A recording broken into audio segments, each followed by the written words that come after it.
覚悟してろよ。行くぜ。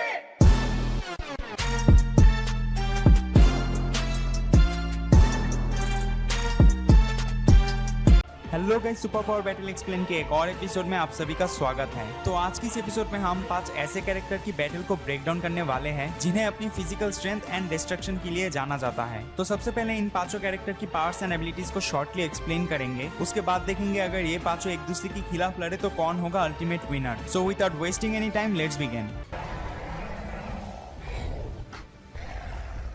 अगर बात करें अबॉमिनेशन के बारे में तो अपनी इनहेंस्ड फिजियोलॉजी की वजह से वो पोजेस करता है सुपर ह्यूमन स्ट्रेंथ। उसने शुरू में हल्क को ओवरपावर कर दिया था और वो 100 टन से भी ज्यादा वेट को अपनी मॉडरेट एफर्ट से लिफ्ट कर सकता है। अबॉमिनेशन के पास है सुपर ह्यूमन लीपिंग एबिलिटी, यानी वो अपनी एक जंप से ग्रेट डिस्टेंस को कवर कर सकता है। अबॉमिनेशन के पास है सुपर ह्यूमन ड्यूरेबिलिटी। अबॉमिनेशन ऐसे वुंड्स को सर्वाइव कर सकता है जो कि एक लोअर लेवल की सुपर ह्यूमन बींग्स को मार दे। अबॉमिनेशन के पास है सुपर ह्यूमन स्पीड। वो अपनी स्पीड की वजह से हल्क के साथ भी टू टू फाइट कर पाया था। अबॉमिनेशन के पास है super human stamina. Abomination long period of time तक अपनी ओपोनेंट से लड़ सकता है। अबॉमिनेशन के पास है सुपर ह्यूमन रिफ्लेक्सेस। उसकी रिफ्लेक्सेस इतना ज्यादा फास्ट है कि वो आरपीजी की शेल फायर को मिड एयर में ही कैच कर पाया था। अबॉमिनेशन के पास है रीजेनरेटिव हीलिंग फैक्टर। अबॉमिनेशन की हीलिंग फैक्टर नियरली हल्क की तरह ही फास्ट है। अबॉमिनेशन के पास है रिट्रैक्टेबल स्केलेटल स्पाइक्स। अबॉमिनेशन की जो स्पाइक्स है वो इतना ज्यादा पावरफुल है कि वो हल्क की स्किन को भी पेनिट्रेट कर पाया था।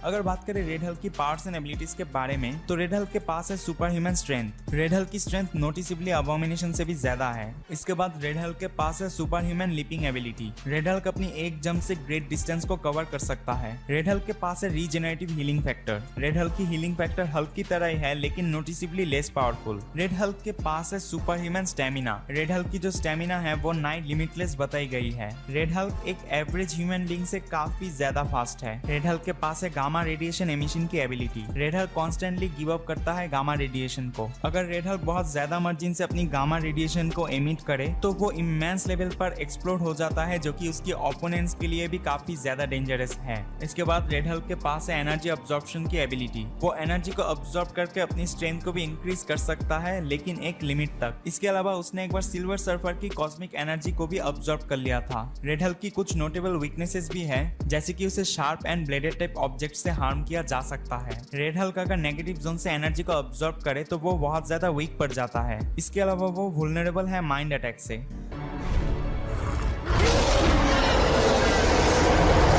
अभी अगर बात करें हल्क के बारे में तो ब्रूस बैनर जो कि अपनी गुस्से की वजह से हल्क में ट्रांसफॉर्म हो जाता है और ट्रांसफॉर्म होने के बाद उसके पास आ जाता है सुपर ह्यूमन स्ट्रेंथ। हल्क अपनी बेस फॉर्म में 100 टन्स ऑफ वेट को आराम से लिफ्ट कर सकता है लेकिन हल्क की जो स्ट्रेंथ है उसकी रेज की वजह से इंक्रीज होता रहता है और अभी तक हल्क की स्ट्रेंथ की एग्जैक्ट लिमिट कहीं पर भी दिखाई नहीं गया है। हल्क के पास है long range leaping ability. Hulk अपनी एक लिप में मीलों की डिस्टेंस को भी आराम से कवर कर सकता है। हल्क के पास है super human speed. Hulk mark 5 की स्पीड से दौड़ सकता है। हल्क की रिफ्लेक्सेस इतना ज्यादा इनहेंस्ड है कि वो मिसाइल्स को भी डॉज कर सकता है। हल्क के पास है इनवुल्नरेबिलिटी। हल्क इतना ज्यादा ड्यूरेबल है कि वो एक्सटेंड कर सकता है extreme hot and cold temperatures को भी। इसके अलावा चितोरी आर्मीज की लगातार फायर करने के बाद भी हल्क कंप्लीटली अनहार्म्ड था। इसके अलावा हल्क के पास है near infinite stamina. Hulk extend long period of time तक अपनी ओपोनेंट से लड़ सकता है without showing any sign of fatigue. इसके बाद हल्क के पास है रीजेनरेटिव हीलिंग फैक्टर। हल्क की जो हीलिंग फैक्टर है वो मार्वल यूनिवर्स में one of the best healing factor भी कहा जाता है। तो अभी अगर बात करें डूम्सडे की पावर्स एंड एबिलिटीज के बारे में तो डूम्सडे के पास है vast amount of super human strength. Doomsday Superman के साथ टू टू फाइट कर चुका है और पूरी की पूरी जस्टिस लीग को ओवरपावर किया है एक्सेप्ट सुपरमैन। डूम्सडे की super human speed, agility, reflexes and senses इतना ज्यादा इनहेंस्ड है कि वो जस्टिस लीग की speed, agility, reflexes and senses को मैच कर सकता है। डूम्सडे के पास है invulnerability. Doomsday powerful energy blast and large explosions को भी आराम से सर्वाइव कर सकता है। डूम्सडे के पास है इवॉल्विंग या फिर मेटामॉर्फोसिस की एबिलिटी। डूम्सडे अपने आप को इवॉल्व कर सकता है। जैसे कि मूवी पे न्यूक्लियर खाने के बाद उसने अपने आप को स्पाइक लाइक क्रिएचर में इवॉल्व कर लिया था। डूम्सडे के पास है रिएक्टिव एडप्शन की एबिलिटी। वो किसी भी सिचुएशन पे एडप्ट होकर लड़ सकता है। डूम्सडे के पास है इनहेंस्ड हीलिंग फैक्टर। डूम्सडे किसी भी वुंड से अपने आप को बहुत जल्दी हील कर लेता है। सिर्फ यही नहीं, डूम्सडे अपने कटे हुए ऑर्गन्स को भी रीजेनरेट कर सकता है। डूम्सडे के पास है पावर अब्जॉर्प्शन की ability. Doomsday almost all type of energy को अब्जॉर्ब कर सकता है। उसके ऊपर पावरफुल एनर्जी ब्लास्ट, एक्सप्लोजंस एंड किसी भी टाइप की वेपन से अटैक करने से वो और भी ज्यादा पावरफुल होता जाता है। सिर्फ God like weapons and kryptonite से बनाए गए वेपन्स से डूम्सडे को हार्म किया जा सकता है। अभी अगर बात करें एट्रोसिटस के बारे में, तो एट्रोसिटस रेड लैंटर्न कॉर्प्स की लीडर है एंड वो फर्स्ट रेड लैंटर्न भी है। अपनी एलियन फिजियोलॉजी की वजह से उसकी हर एक चीज एक एवरेज ह्यूमन बीइंग से काफी ज्यादा इनहेंस्ड है। इसके बाद रेड पावर रिंग को पहनने के बाद उसके पास आ जाती है काफी सारे पावर्स एंड एबिलिटीज, जैसे कि सुपर ह्यूमन स्ट्रेंथ। उसकी स्ट्रेंथ इतना ज्यादा है कि वो more than 50 tons of weight को अपनी मॉडरेट एफर्ट से लिफ्ट कर सकता है। इसके बाद उसके पास है super human speed, agility and reflexes. उसकी स्पीड, एजिलिटी एंड रिफ्लेक्सेस इतना ज्यादा इनहेंस्ड है कि वो ग्रीन लैंटर्न से भी टो टू टो फाइट कर सकता है। एट्रोसिटस के पास है सुपर ह्यूमन ड्यूरेबिलिटी। वो great height, fall damage, step and explosions को भी विथस्टैंड कर सकता है। एट्रोसिटस के पास है अपनी क्लॉस, जो कि काफी ज्यादा शार्प एंड पावरफुल है। इसके बाद एट्रोसिटस के पास है सॉर्सरी ऑफ ब्लड मैजिक।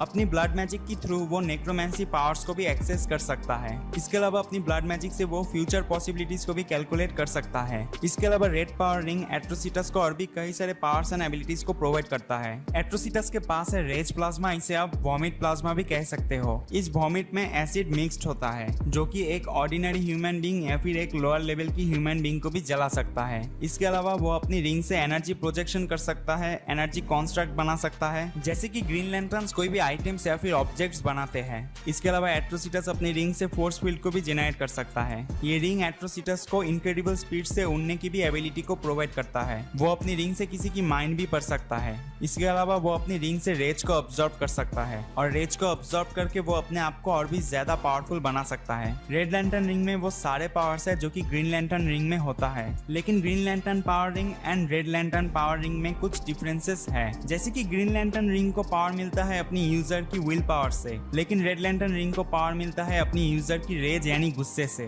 तो इन सब के बाद एट्रोसिटस की इक्विपमेंट के बारे में बात करें तो उसके पास है रेड लैंटर्न पावर बैटरी, जिससे रेड पावर रिंग को चार्ज किया जा सकता है। तो ये था इन पांचों कैरेक्टर की पावर्स एंड एबिलिटीज की एक शॉर्ट एक्सप्लेन। तो अभी इन पांचों कैरेक्टर की बैटल को ब्रेक डाउन करते हैं। सबसे पहले कुछ चीजों को क्लियर कर लेते हैं। इस बैटल में हम मूवी वर्जन की अबॉमिनेशन, हल्क एंड डूम्सडे को ले रहे हैं। अब क्योंकि रेड हल्क एंड एट्रोसिटस अभी भी मूवी में अपीयर नहीं हुए हैं, तो इसलिए इन दोनों कैरेक्टर को एनिमेटेड सीरीज एंड कॉमिक्स से लेना पड़ रहा है। तो अभी इस बैटल को स्टार्ट करते हैं। इन पांचों की बैटल में जो चीज सबसे पहले होगा वो है अनइमेजिनेबल डिस्ट्रक्शन, जहाँ पर हर कोई एक दूसरे को नॉकआउट करने की कोशिश करेंगे। यहाँ पर इन पांचों में से अपनी इंटेलेक्ट को सबसे ज्यादा जो यूज कर पाएगा वो है एट्रोसिटस। ब्रूस बैनर भी काफी ज्यादा इंटेलिजेंट है, लेकिन अपनी इनक्रेडिबल हल्क वाले फॉर्म में शायद ही वो अपनी इंटेलिजेंस को यूज कर पाए। इस बैटल में सबसे पहले जो नॉकआउट होगा वो है अबॉमिनेशन। अबॉमिनेशन फिजिकली काफी ज्यादा स्ट्रॉन्ग तो है, लेकिन इस बैटल में हर कोई या तो एबिलिटीज में अबॉमिनेशन से आगे है या फिर रॉ फिजिकल स्ट्रेंथ में। अबॉमिनेशन के बाद जो नॉकआउट होगा वो है रेड हल्क। रेड हल्क काफी ज्यादा स्ट्रॉन्ग तो है, लेकिन हल्क रेड हल्क को पहले भी डिफीट कर चुका है। तो अभी इस बैटल में सिर्फ 3 लोग ही रह गए हैं। हल्क एंड डूम्सडे फिजिकली काफी ज्यादा स्ट्रॉन्ग है as compare to Atrocitus. Atrocitus Doomsday and Hulk की रेज को अब्सॉर्ब करके अपनी पावर्स को इनहेंस्ड कर सकता है, लेकिन इसका भी एक लिमिट है। तो यहाँ पर एट्रोसिटस ब्लड मैजिक को यूज करके फ्यूचर पॉसिबिलिटीज को कैलकुलेट कर सकता है। आफ्टर ऑल मुझे ये लगता है एट्रोसिटस यहाँ पर 2 चीजें कर सकता है, या तो वो इस बैटल को क्विट करके चला जाए या फिर इस बैटल को कंटिन्यू करके नॉकआउट हो जाए। तो अभी इस बैटल में हल्क एंड डूम्सडे रह गए हैं और इन दोनों की बैटल काफी ज्यादा डेडली एंड डिस्ट्रक्टिव होगा। जहाँ पर रेज की वजह से हल्क की स्ट्रेंथ बढ़ता जाएगा, वही टाइम के साथ साथ डूम्सडे भी इवॉल्व होता जाएगा। लेकिन क्योंकि हम यहाँ पर movie version of Hulk and movie version of doomsday को कंपेयर कर रहे हैं, तो मुझे लगता है डूम्सडे के पास एक अपर हैंड है। और अगर मुझे इनमें से किसी एक को अल्टीमेट विनर चूज करनी हो तो मैं डूम्सडे को चुनूंगा। यहाँ पर अगर आप इन सारे कैरेक्टर्स को देखो तो किसी के पास भी गॉड लाइक वेपन या फिर क्रिप्टोनाइट नहीं है, और इन दोनों चीजों के अलावा डूम्सडे को हार्म कर पाना नियर इम्पॉसिबल है। इसके अलावा मूवी पर हमने देखा था कि डूम्सडे के ऊपर अटैक करने से वो और भी ज्यादा पावरफुल होता जा रहा था, लेकिन यहाँ पर अगर हम हल्क की कोई स्ट्रॉन्गेस्ट वर्जन को लेते तो इस बैटल का आउटकम कुछ और भी हो सकता था। तो ये तो था सिर्फ मेरा ओपिनियन इस बैटल को लेकर। आप लोग भी अपना ओपिनियन कमेंट सेक्शन पे जरूर बताना। वीडियो अच्छा लगे तो वीडियो को लाइक कर देना, और अगर आप चैनल पे नए हो तो चैनल को सब्सक्राइब कर लेना, साथ में बेल आइकन को भी क्लिक कर देना, ताकि ऐसे और भी कई सारे कंटेंट्स की नोटिफिकेशन आपके पास सबसे पहले पहुंचे। मैं मिलता हूँ आप लोगों को नेक्स्ट वीडियो पे। Thanks for watching.